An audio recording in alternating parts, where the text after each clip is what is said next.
सर्वोच्च न्यायालयामध्ये शरद पवार विरुद्ध अजित पवार या प्रकरणात एक महत्त्वपूर्ण सुनावणी पार पडली। या सुनावणीमध्ये सर्वोच्च न्यायालयाने शरद पवारांचं नाव, फोटो, राष्ट्रवादी काँग्रेस पक्षाचं चिन्ह आणि नाव या सगळ्याविषयी खूप महत्त्वपूर्ण निरीक्षणं नोंदवली। आपल्यासोबत राष्ट्रवादी काँग्रेस शरदचंद्र पवार पक्षाचे नेते जितेंद्र आव्हाड आहेत। आव्हाड साहेब, काय सांगाल आज सर्वोच्च न्यायालयाने जे काही म्हटलंय त्याबद्दल तुमची प्रतिक्रिया? मला आनंद ह्या गोष्टीचा आहे की सर्वोच्च न्यायालयाने निरीक्षणं नोंदवताना म्हटलं की तो खूप मोठा नेता आहे, म्हणजे सर्वोच्च न्यायालयही मान्य करतंय की आणि त्यांचा गुडविल म्हणजे त्यांचं जे त्यांनी मिळवलेले जे सहानुभूती नाही म्हणणार आहे, गुडविलला मराठीत काय मला शब्द आठवण लोकप्रियता नाही, गुडविल म्हणजे मनामध्ये एक चांगुलपणा निर्माण होतो ज्याच्याने तो तुम्ही कशाला वापरताय? तुम्ही त्यांचा फोटो वापरताय, तुम्ही त्यांच्या पक्षाचं नाव वापरताय, तुम्ही सगळंच त्यांचं वापरताय आणि तुम्ही स्वतःला मोठे समजताय। तुम्ही जर त्यांच्यापासून बाजूला गेले आहात आणि स्वतःहून बाजूला गेले आहात तर तुम्ही सगळं नवीन घ्या ना। तेव्हा त्यांचे जे वकील आहेत ते पटकनमध्ये बोलले की निवडणूक आयोगाने निर्णय दिलेला आहे। मग ते पटकनमध्ये बोलले निवडणूक आयोगाचा निर्णय हा आमच्यासाठी अंतिम नाही, आम्ही कुठल्याही क्षणाला निवडणूक आयोगाचा निर्णय बदलू शकतो। हा खूप सूचक इशारा होता आणि त्यांनी सांगितलं की शनिवार तुम्ही फोटो तर वापरायचाच नाही, त्याचा आम्हाला अंडरटेकिंग द्या शनिवारी। आणि मग सूचित केलं की तुम्ही जर एवढे सगळेच मोठे लोक आहात आणि तुम्ही सगळंच सोडलेलं आहे त्यांच्याकडनं, तर मग विचार करा की एखादा नवीन सिंबल घेऊन लढण्याचाही विचार करून ठेवा।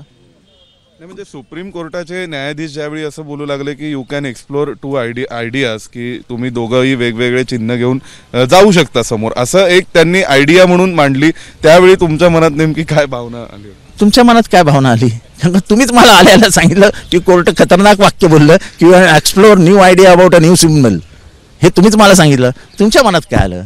म्हणजे मग कुठेतरी कोर्टाने काय सुचवलंय, काय अर्थ काय? तुम्ही एकत्र मैदानावर जाताय निवडणुकीच्या, बॅट नवी, बॉल नवा, पॅन्ट नवी, शर्ट नवी, सगळं नवीन घेऊन जा आणि लढा निवडणूक। कोण मॅच बघते जिंकेल ते जनता ठरवेल। जुनं का वापरता सगळं? आणि ज्याच्यावरती शरद पवारांचा ठप्पा आहे असं सगळं तुम्हाला का हवं आहे? शरद पवार खूप मोठा माणूस आहे, म्हणजे he is a towering personality असं कोर्टाचं निरीक्षण होतं। तुम्ही त्यांचं का हे करताय? कोर्टाने अजून एक म्हटलंय की पब्लिक नोटीस पण द्या। आता ही पब्लिक नोटीस घेऊन जाणं म्हणजे नेमकं अजितदादा गटाला काय सांगितलंय? पब्लिक नोटीस म्हणजे सगळ्यांना सांगा की बाबा आमचा आणि शरद पवार काय, मला माहीत नाही पब्लिक नोटीस त्यांचे वकील त्यांना सांगतील काय द्यायचे, मला ते काही समजलं नाही पब्लिक नोटीस काय द्यायची।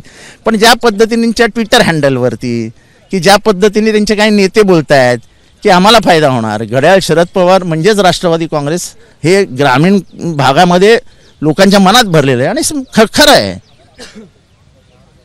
आम्ही कोर्टाला सांगितलं, त्यांचेच नेते म्हणत आहेत की आम्हाला यांना पैसा प्रचंड फायदा होणार आहे। शरद पवार म्हणजेच घड्याळ हे जणू काही समीकरण महाराष्ट्रामध्ये दिसतं। 25 वर्ष घाम गाळल्यानंतर शरद पवारांची हे चिन्ह हृदयामध्ये नेलं।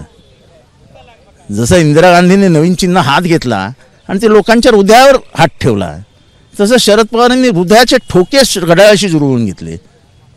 आता ते ठोके बंद पडलेत।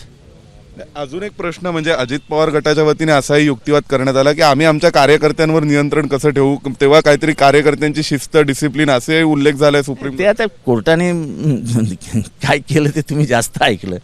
आमच्या वकिलाला ज्या पद्धतीने त्यांनी बोलू दिलं आणि म्हणणं मांडू दिलं, ह्याच्यातनंच स्पष्ट होतं की कोर्टाच्या भावना किती तीव्र होता। आणि खास करून जेव्हा ते म्हणाले की इलेक्शन कमिशनचा निर्णय लागलेला आहे, तेव्हा ते म्हणाले इलेक्शन कमिशनचा निर्णय अंतिम नसतो। हे हा खूप आशादायी निकाल होता, कारण का इलेक्शन कमिशनचा निर्णय खूप चुकलेला आहे, खूपच चुकलेला आहे। त्याच्यामुळे आता बघूया, मंगळवारी आहे, शनिवारी त्यांना ॲफिडेविट टाकायला सांगितलं, त्यांनी आधी मान्य केलं, नंतर बघितलं नाही म्हणाले शनिवारी नको, थोडंसं उशिरा।